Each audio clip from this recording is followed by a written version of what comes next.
In this video, I'm going to demonstrate and coach my client through 2 exercises with progressions and regressions. These exercises are part of a late-stage rehabilitation program for patellar tendinopathy for a netball athlete.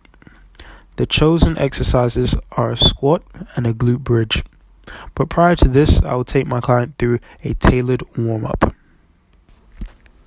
The primary aim of this warm-up is to encourage the glute and quad muscles, as these are the main areas targeted by the chosen exercises. Evidence suggests an effective warm-up increases blood flow to the targeted muscle groups to help maximize performance and also helps to prevent injury. Dynamic stretches are included to help prepare the muscles for loading and further decrease the risk of injury. So prior to the 2 exercises we'll perform, I'm going to take my client through 5 warm-up exercises. The first one being normal lunges. So hand on the hip or hand in front, wherever's comfortable for the client. And then they're just going to perform a lunge, and then return back to the position, making sure balance is through the midline of their body, and they're not swaying to the left or the right. And would you like to do that now? Hand on the hip. Yeah.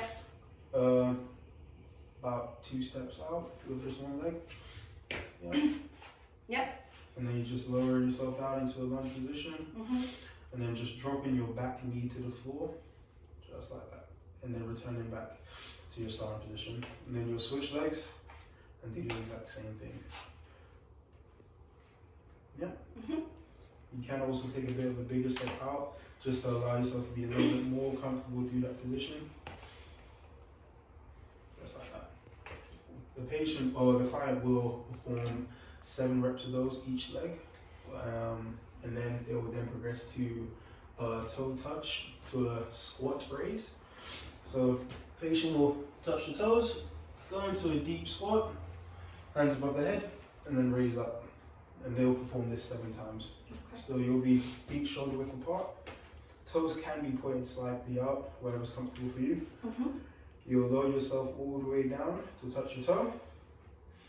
And then you'll bring your butt down all the way to your heel, or to where it's comfortable and best. And then you're going to raise your arm way above your head, and then go back to your starting position. And then you'll perform that 7 times as well. Okay. The next one, just stay in the same position, not moving anywhere. They'll perform high knees, so it can just be any hand positioning, whether it's in front or in the sprinter's motion, and they'll just perform high knees for 10 seconds, being explosive and quick as possible. Okay. All right.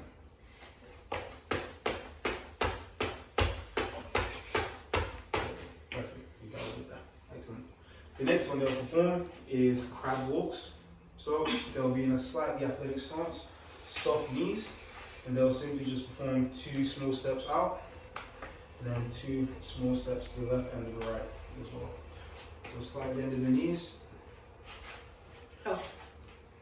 Like that? Yeah, and then you'll perform 2 steps to the right,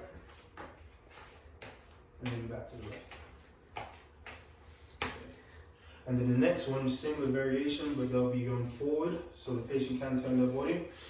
Same way, they'll just be going 1, 2 forward, 1 and 2 backwards. Okay.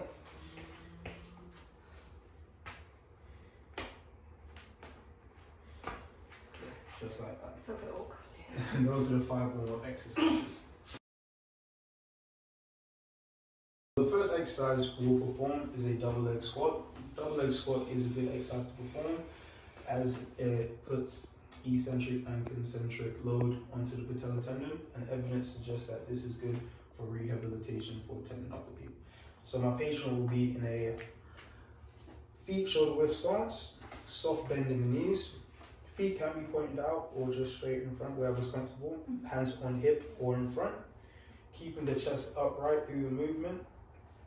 Simply lower themselves down like they're sitting in a chair, or like a toddler would do, just past 90-degree angle, and they'll raise up. And simply perform that movement for 7 to 10 reps. Okay. Yep. Show your feet shoulder width apart. Yep. Soft bend in the knees. chest upright, Mhm. and you're lowering yourself as you would sit in a chair, just past 90 degrees, Yeah, enough. and then raise up. Good. It also helps to look up at something in front of you just to ensure that you're keeping an upright position. If there's a hinge or bend in the back, that's not good because it can cause problems later on down the line. Okay. Yeah. Good. That's perfect. Mhm. Excellent. Now you can face me and perform 2 reps. Just make sure everything's symmetrical. Good. Perfect. Nice. Well done.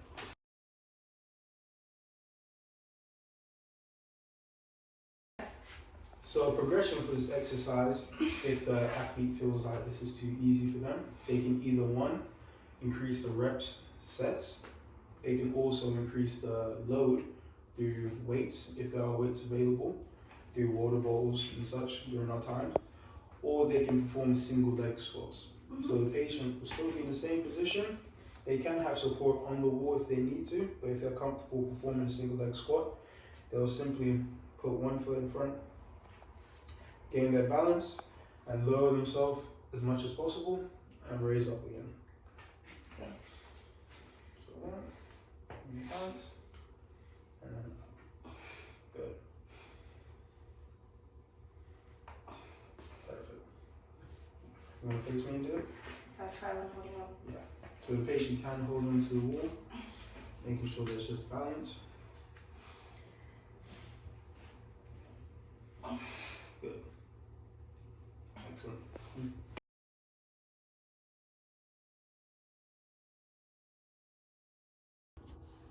If the client is struggling with double leg squats, they can still perform the same movement, but to a lesser degree.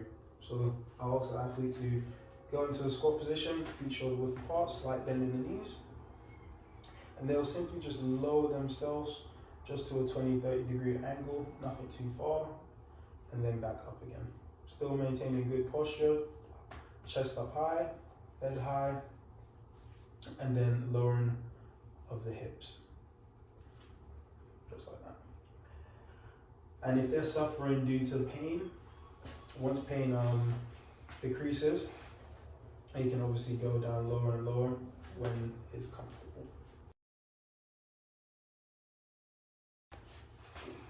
The second exercise program we'll perform will be glute bridges. Glute bridges obviously targets the glutes and also targets the core, which is good for maintaining dynamic stability through athletic movements. So the patient will go onto the floor, back laying down, and they will simply just raise their hips up, squeeze, and lower themselves. And then perform that movement again, squeezing their glutes up, and then lowering themselves again. Okay?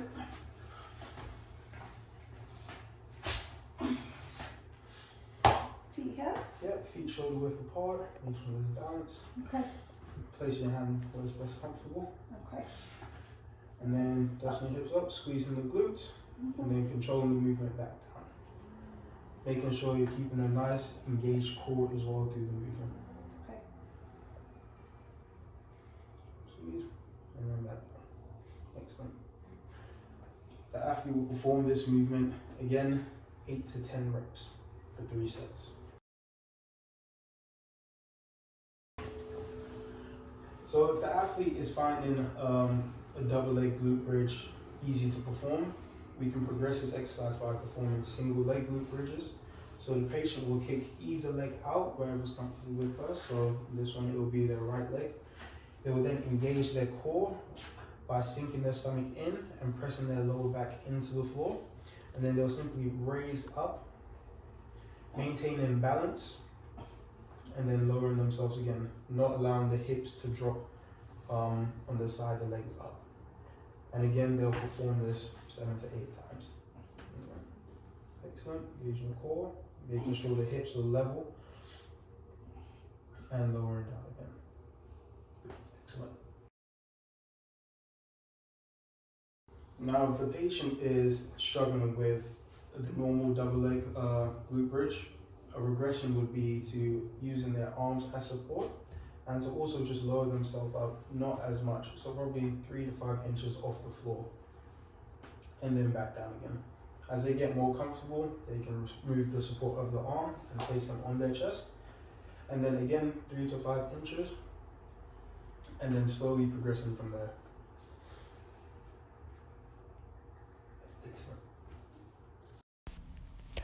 Now I will talk about reps, sets, and rest time. A study performed by Day-Sels et al. 2009 concludes that longer rest periods enhance muscle strength and hypertrophy. Having a rest period of 90 seconds plus can promote strength growth, which is what we are looking for. With reps and sets, the ACSM guidelines recommends to perform 7 to 15 reps and 2 to 3 sets according to patient's tolerance and fatigue. However, in the case of rehabilitating a patellar tendinopathy, you also want to be guided by the patient's pain to ensure you do not overload the tendon. You can therefore use the visual analog scale of pain to help the client understand their own optimum loading. An example of this is to inform the client to not pass a 4 out of 10 of pain during their physical exercise.